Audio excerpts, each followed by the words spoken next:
Hello अस्सलाम वालेकुम। I am Naseem, MSc applied physics, university of Karachi. आज मैं आपको बताऊंगा कि डिसीजन कंट्रोल इंस्ट्रक्शन क्या होती हैं, हम उसको किस तरह से यूज़ करते हैं सी लैंग्वेज में। A decision control instruction can be implemented in the C using। अच्छा, हम if स्टेटमेंट यूज़ कर सकते हैं, if else स्टेटमेंट यूज़ कर सकते हैं, और इसके अलावा कंडीशनल ऑपरेटर हम यूज़ कर सकते हैं। कंडीशनल ऑपरेटर क्या होते हैं? जैसे कि एंड हो गया, और हो गया। हम डिजिटल लॉजिक जो कंप्यूटर में भी पढ़ते हैं, और इसके अलावा डिजिटल इलेक्ट्रॉनिक्स में भी हम ये चीज़ पढ़ते हैं। अच्छा, हम इस इफ स्टेटमेंट को किस तरह से यूज़ करते हैं? जैसे कि आपने इफ लिखा और ब्रैकेट के अंदर आपने कोई भी कंडीशन लिखी, जैसे कि कोई भी वेरिएबल की वैल्यू 10 से ज़्यादा हो जाए तो नीचे वाली जो स्टेटमेंट है वो एग्जीक्यूट हो जाए। अगर वो 10 से लेस है तो वो एग्जीक्यूट ना हो। इस तरह की हम कोई भी कंडीशन लगा सकते हैं। अच्छा, ये कुछ रिलेशनल ऑपरेटर हैं जो कि हम इस तरह से इस्तेमाल करते हैं। फॉर एग्जांपल, अगर x की वैल्यू, जैसे कि यहाँ पर x की वैल्यू y के बराबर है, ये हमने कंडीशन लगाई, तो ही नीचे वाली स्टेटमेंट एग्जीक्यूट हो, वरना ना हो। इसी तरीके से x की वैल्यू y के बराबर ना हो, नॉट इक्वल, इसका मतलब नॉट इक्वल है। इसी तरह x की वैल्यू y से छोटी हो, x की वैल्यू y से बड़ी हो, x की वैल्यू y से छोटी हो या बराबर हो, दोनों सूरतों में स्टेटमेंट एग्जीक्यूट हो जाए, हम ये कंडीशन लगा सकते हैं। इसी तरह x की वैल्यू y से बड़ी हो या बराबर हो, दोनों सूरतों में नीचे वाली स्टेटमेंट एग्जीक्यूट हो जाए। इस तरह की हम कंडीशन इनको यूज़ करते हुए बना सकते हैं। अब जैसे कि एक प्रोग्राम है, ठीक है, जिसके अंदर हमने एक वेरिएबल लिया है नम के नाम से। ये कोई नंबर हम इंटर करवाएंगे यूज़र से, और ये कोई इंटीजर नंबर होगा। तो सबसे पहले आप प्रिंट एफ करेंगे, ये लाइन को आप प्रिंट करवा देंगे, और स्कैन एफ की मदद से यूज़र से आप इनपुट लेंगे।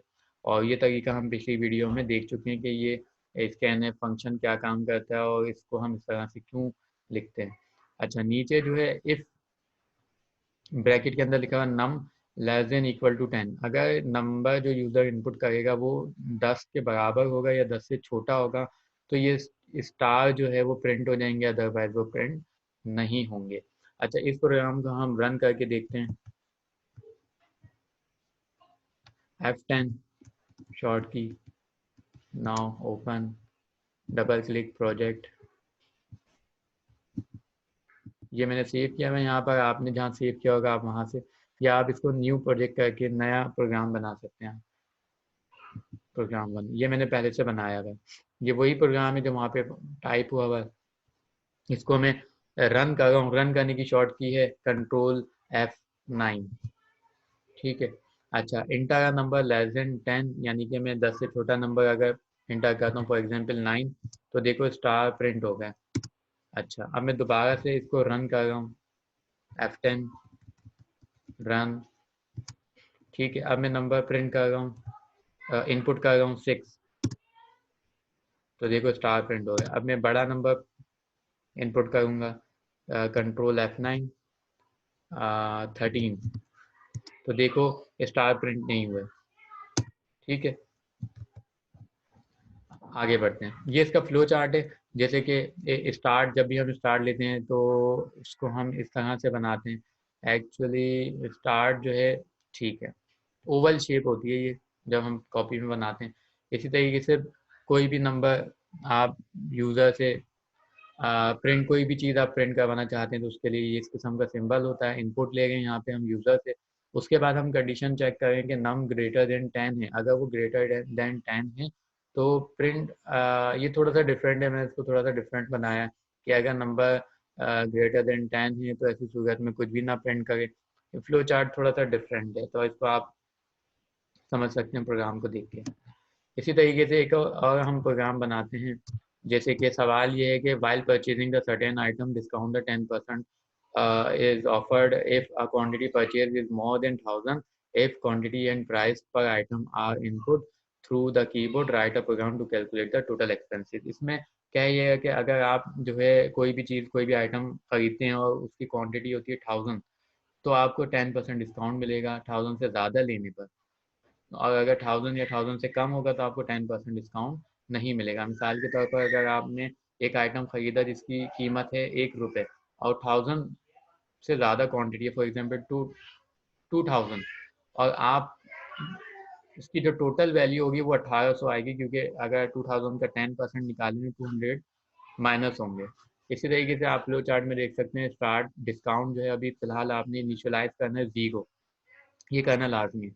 आपने इनपुट लिया यूज़र से कि क्वांटिटी बताओ और रेट बताओ कि जो कितने क्वांटिटी में आपने चीज़ें खरीदी हैं, और हर एक आइटम पर आप पर पर पीस जो है आपको जो रेट है वो क्या पड़ा है, वो यूज़र इनपुट करेगा। तो कंडीशन आपने लगाई, अगर क्वांटिटी ग्रेटर देन 1000 होगी तो डिस्काउंट 10 के बराबर होगा, अदरवाइज डिस्काउंट 0 ही होगा। और फिर टोटल कैलकुलेट करेगा। अगर टोटल कैलकुलेट करने में आप देखें डिस्काउंट की वैल्यू अगर 0 होगी, ये पूरी टर्म जो है वो 0 हो जाएगी, और आपको जो टोटल प्राइस पड़ेंगे वो क्वांटिटी मल्टीप्लाई बाय रेट इसके बराबर होगा। लेकिन अगर आपका डिस्काउंट 10 होगा तो ये क्वांटिटी 0 नहीं होगी, बल्कि आपको जो 10% वैल्यू है वो कैलकुलेट करके यहाँ पर उसका आंसर आएगा, और वो माइनस हो जाएगी टोटल अमाउंट से। ठीक है, तो इसको आप खुद समझ सकते हैं, मैथमेटिक्स में इस किस्म के सवालात आपने किए होंगे।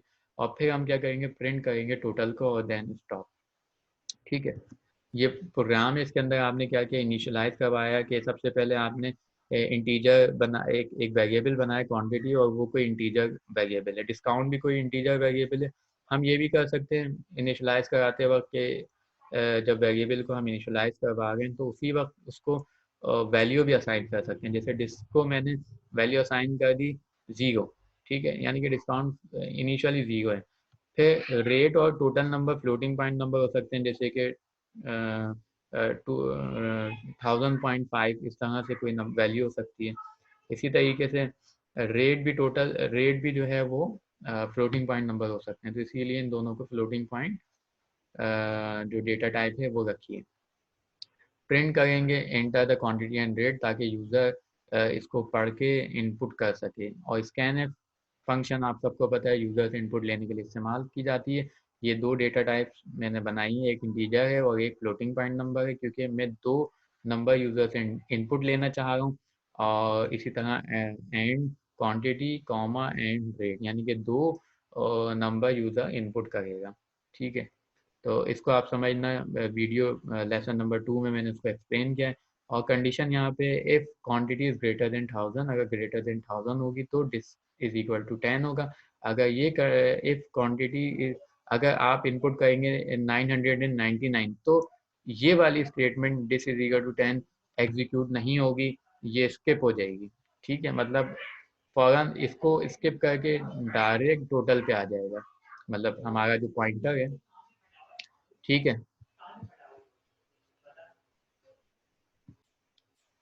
ठीक है, अगर जो भी टोटल होगा वो प्रिंट हो जाएगा आउटपुट स्क्रीन पर। ठीक है, अच्छा, हम इस प्रोग्राम को बना के देखते हैं। अब जैसे कि मैं पहले से बना हुआ है वो प्रोग्राम ओपन कर रहा हूँ। अच्छा, इसके अंदर मैंने जो कंडीशन लगाई है वो ये है कि क्वांटिटी ग्रेटर देन 99। ठीक है, ताकि कैलकुलेट करने और समझने में आसानी हो। अगर 999 से ज़्यादा क्वांटिटी है, मीन्स 1000 आइटम आप खरीदते हैं, तो आपको 10% डिस्काउंट मिलेगा, अदरवाइज नहीं मिलेगा। अब मैं इसको रन कर रहा हूँ, कंट्रोल F9। ठीक है, क्वांटिटी है फॉर एग्जांपल 1000, और रेट है मिसाल के तौर पर, मतलब 1 रुपये का एक आइटम है। तो देखो 900 रुपये मुझे टोटल पड़े, यानी कि मुझे 10% डिस्काउंट मिला 1000 पे। ठीक है, 1000 के 10% 100 होता है, तो 100 का डिस्काउंट मुझे मिला। और अगर मैं इसको दोबारा से रन करता हूँ,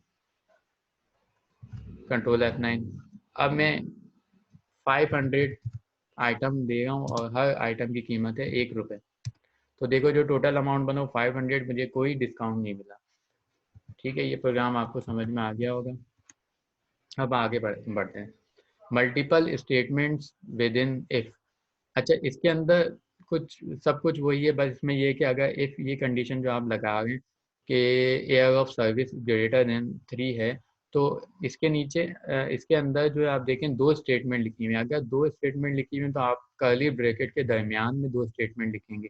एक सिंगल स्टेटमेंट लिखेंगे तो कर्ली ब्रैकेट लगाना लाजमी नहीं है, लेकिन एक से ज़्यादा स्टेटमेंट लिखेंगे तो कर्ली ब्रैकेट के अंदर सारी स्टेटमेंट लिखेंगे, और अगर ये कंडीशन ट्रू होती है तो ये सारी स्टेटमेंट जो कर्ली ब्रैकेट में इफ़ के नीचे लिखी हुई एग्जीक्यूट होंगी, अदरवाइज ये एग्जीक्यूट नहीं होंगी।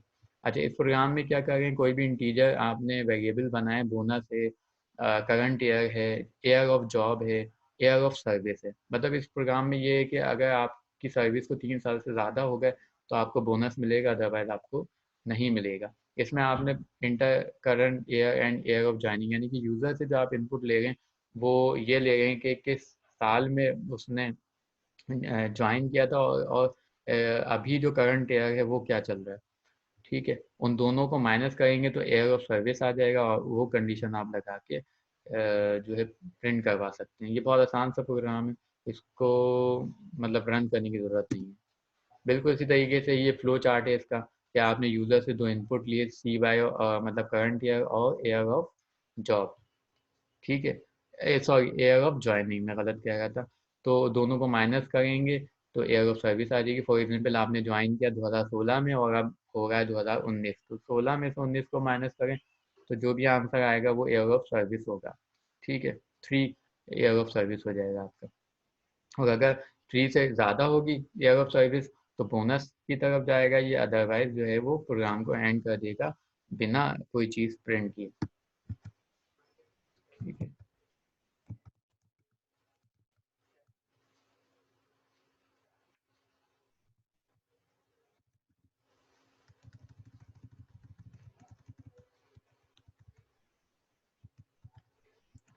अच्छा, इफ़ एल्स स्टेटमेंट। अच्छा, ये इफ़ एल्स स्टेटमेंट क्या होती है कि आप दो बातें करते हैं, जैसे कि फॉर एग्जांपल आपने एसी में सिस्टम देखा होगा, अगर टेम्परेचर जो है 25 से ऊपर जाए तो एसी जो है ऑन हो जाए, और 25 से नीचे जाए टेम्परेचर तो एसी ऑफ हो जाए।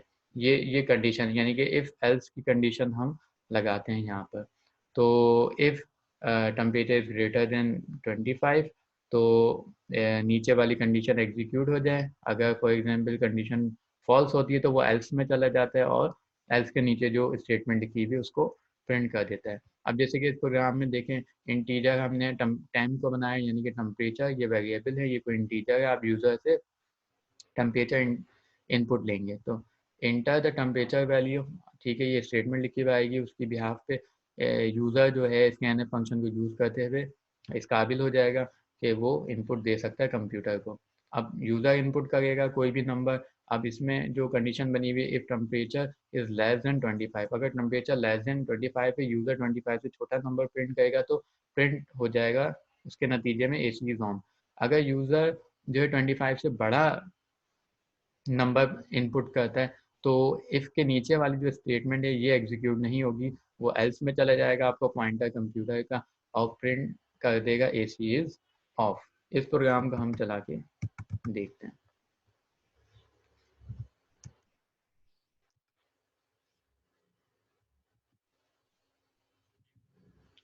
ठीक है। अच्छा, बल्कि इसको भी नहीं करते चला के, क्योंकि मुझे टाइप करना पड़ेगा, और ये बहुत इजी सा प्रोग्राम है, इसको आप समझ सकते हैं। ठीक है। अच्छा, एक और प्रोग्राम है नेस्टेड इफ। अच्छा, इफ एल्स आपको समझ में आ गया।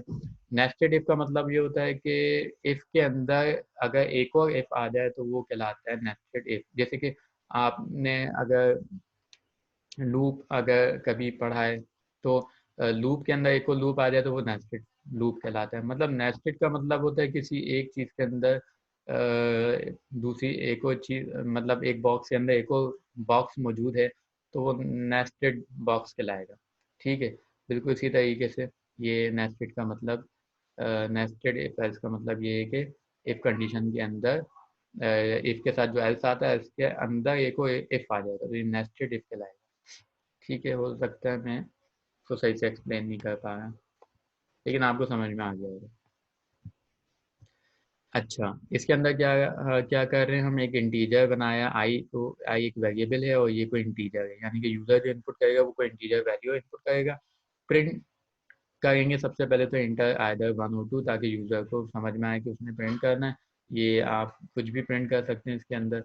अच्छा, स्कैन एफ के ज़रिए से वो इनपुट लेगा कंप्यूटर, और आपने कंडीशन लगाई if I is equal to 1, user अगर 1 इनपुट करेगा तो प्रिंट करेगा bulb is on, 1 is on.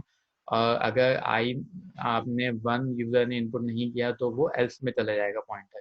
फिर एल्स में मज़ीद वो एक और कंडीशन देखेगा, इसी को हम कहते हैं नेस्टेड इफ़।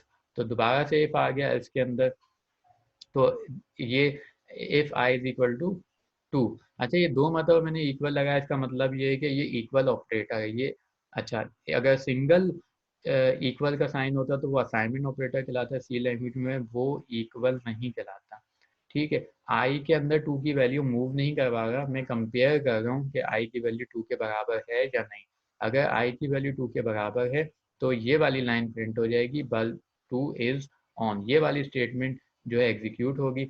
और अगर आई की वैल्यू टू भी नहीं होती तो ये इसमें चला जाएगा पॉइंटर एल्स में, और एल्स के नीचे वाली जो स्टेटमेंट है उसको प्रिंट करेगा।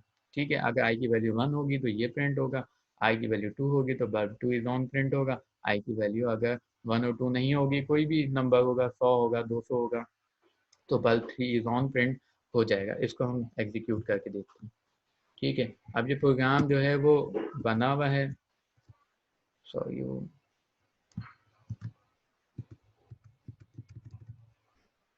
इसमें कुछ प्रॉब्लम होगी, अब मुझे थोड़ा सा टाइप करना पड़ेगा।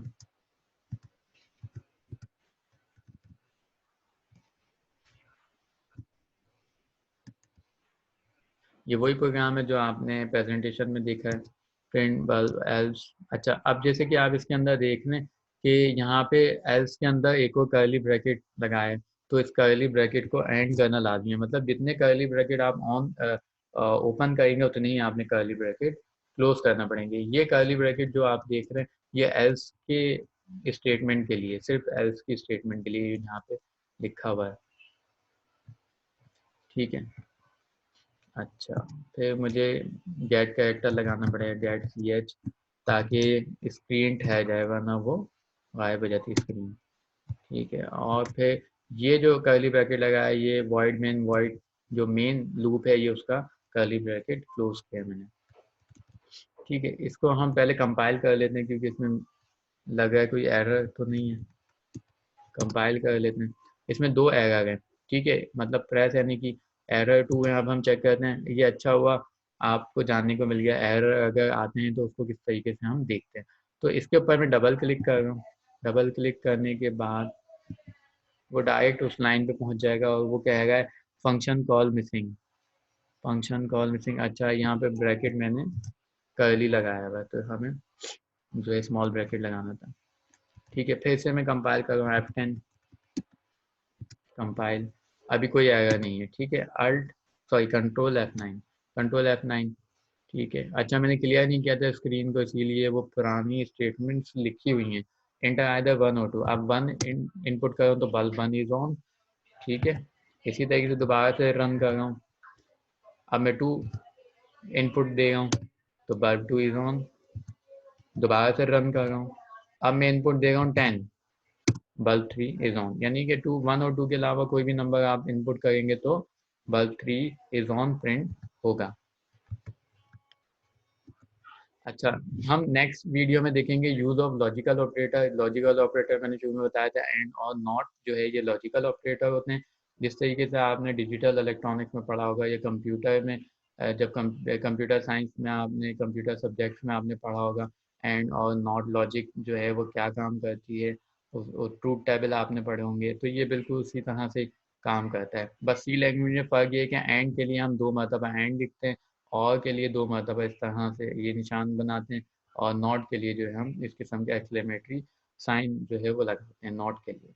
इसको हम नेक्स्ट वीडियो में देखेंगे। अगर आपको कोई भी चीज़ समझ नहीं आती तो आप कमेंट करके पूछ सकते हैं। ठीक है, और मैं वहीं पे आपको एक्सप्लेन कर दूंगा। ठीक है, अल्लाह हाफ़िज़।